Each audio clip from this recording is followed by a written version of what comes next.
and I have the cards all ready here.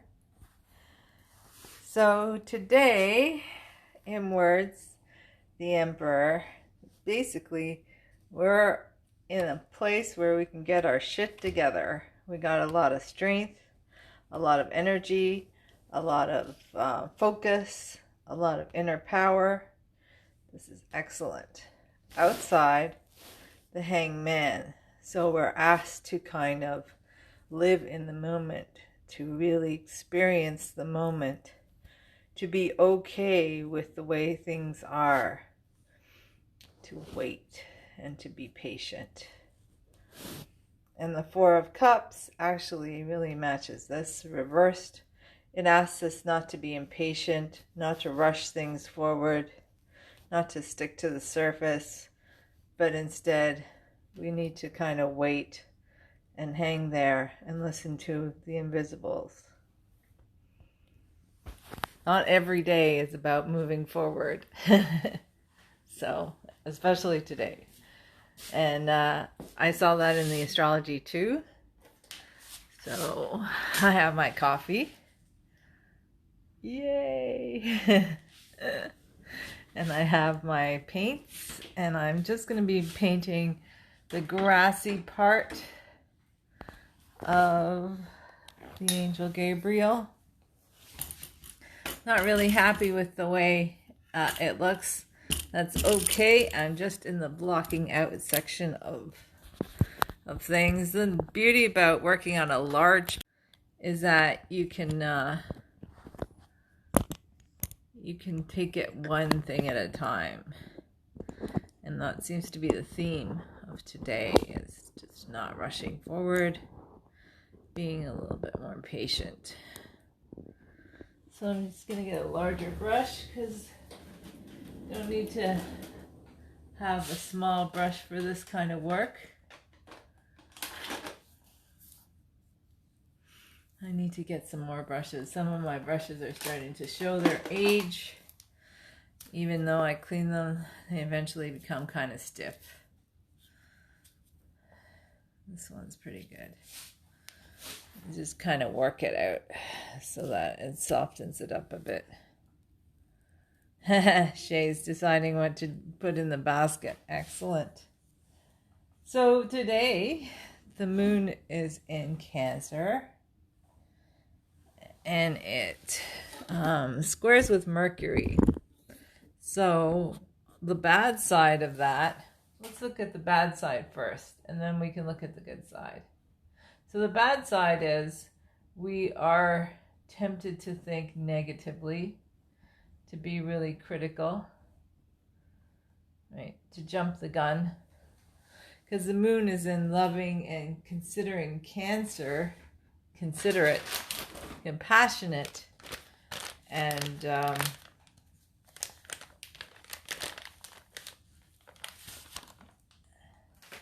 Mars is in Libra. So, sorry, Mercury is in Libra. So it's Mercury squared the moon. So Mercury is in Libra. So there's a sense that, it's really hard to make up your mind. It's really hard to focus on what you want to do. The best thing you can do right now is clean up your space, because this square is perfect for that kind of thing, because your home is your comfort spot, your place of your refuge against the world. And Mercury in Libra allows you to, apply the principles of Feng Shui to your house and organize things and feel good about your space in general. So, and the moon, the daily astrology that I talk about is just pretty brief, because these energies are fast moving. The moon moves through the degrees pretty fast. So the good news is this self-doubt, critical energy will pass quite quickly.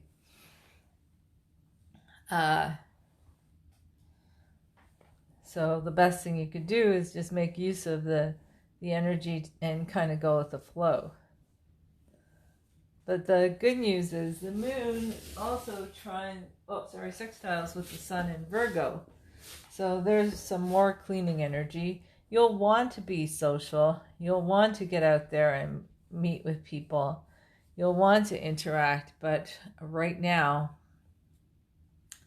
there's a lot of things in the way stopping you from interacting with others. So try to remain patient, especially if you feel like that you're not good enough, or if you're suffering some kind of I go through this stage where I have problems with my self-esteem, believing in myself. I guess all of us do, right? Have struggle with self-esteem, unless of course you're a narcissist, and then I don't know, you still have problems with self-esteem. And there's actually, to be honest, there's not a lot of narcissists in the world. There's just a lot of people that are on the spectrum of narcissism, so to high and low. And same with empaths, like there's a spectrum. I think that empaths are good tarot card readers because we're kind of trained to be really aware, to read people, and kind of pay attention to what's going on. So, and as long as we're not people pleasing, we're in a good spot, because that gut feeling is going to tell you right away if that person's meant to be your partner or your friend. So, So right now, focus in on making your home a comfortable space. It's a great time for cocooning. It's a great time for feeling comfortable in your space, cracking open a good book, and escaping for a bit. And also on a long-term scale, and this won't resolve itself until the 8th of September, we have Mars opposed to Neptune. And I've been talking about that lately. Here, let me tackle the top part here.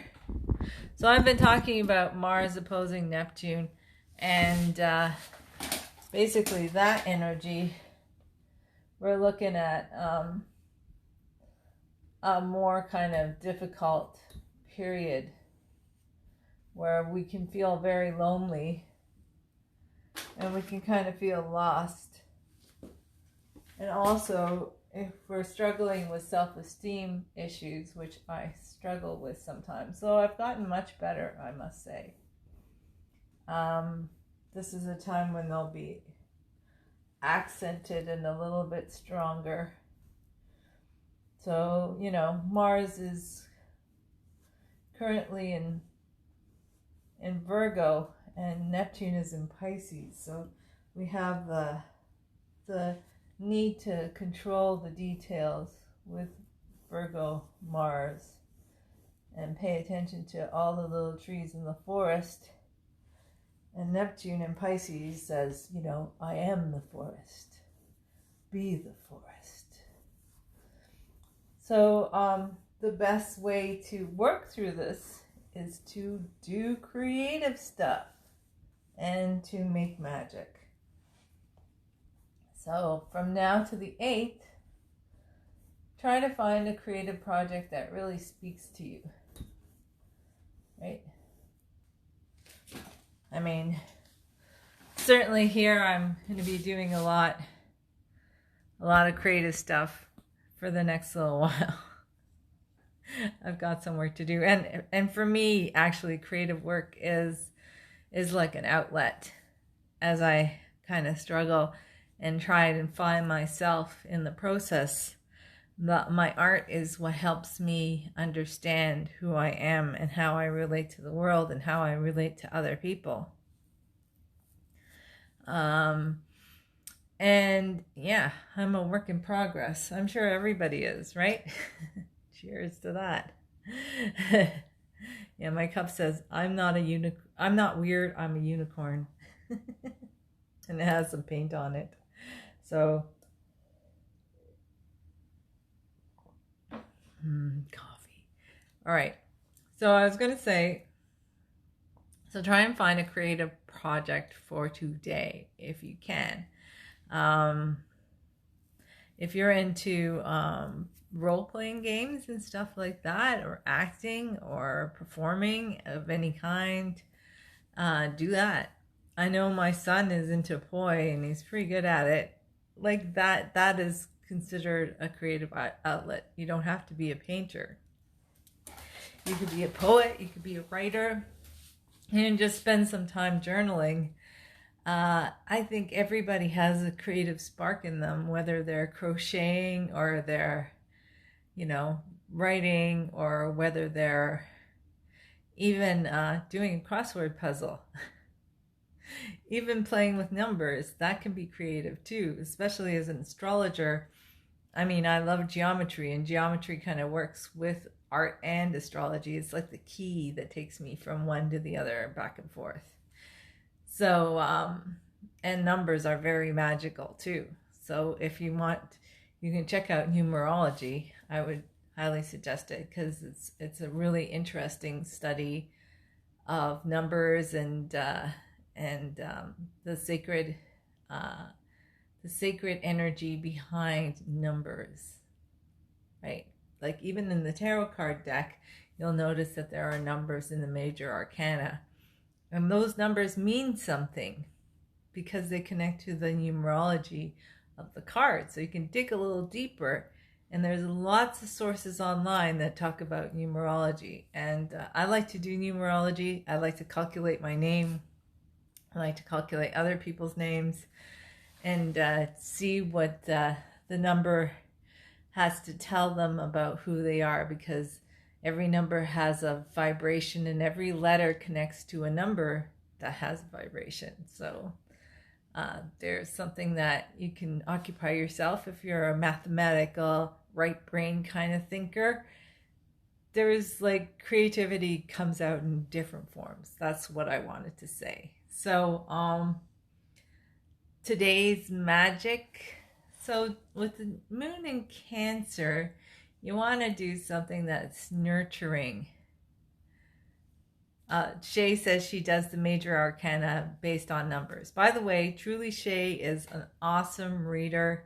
Check her out on Instagram, and connect with her if you want a really good reading. She is one of my go-to people.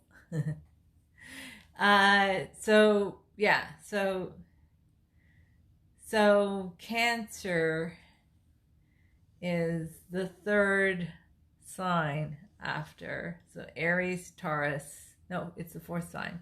Aries, Taurus, Cancer. And interesting enough, we had the Four of Cups reversed in our tarot reading, right? So that has to do with finding, like, taking our time and finding our comfort zone, and finding comfort within. So if you're feeling insecure, why don't you just make a nest, right? A magical nest. Get some lavender, make it into a little sachet, put it in your nest, add a favorite blanket, take your most comforting book, a book that gives you the most comfort, and have it nearby your nest. I mean, you may have read it 5 or 6 times already. For me, it's A Wrinkle in Time by Madeleine L'Engle. That is one of my most comforting books growing up. So yeah, have a really good book, have a comfortable blanket, burn some oil that brings you comfort, lavender oil, chamomile, drink some chamomile tea. That's very soothing. If you're feeling very insecure, find a place that can ground you out and bring you security. So magic doesn't always have to be casting a spell on somebody or something. Sometimes magic helps you find healing within. So, and today is the day to do that. So with that, I'm going to say stay creative, stay magical, and I'll see you tomorrow.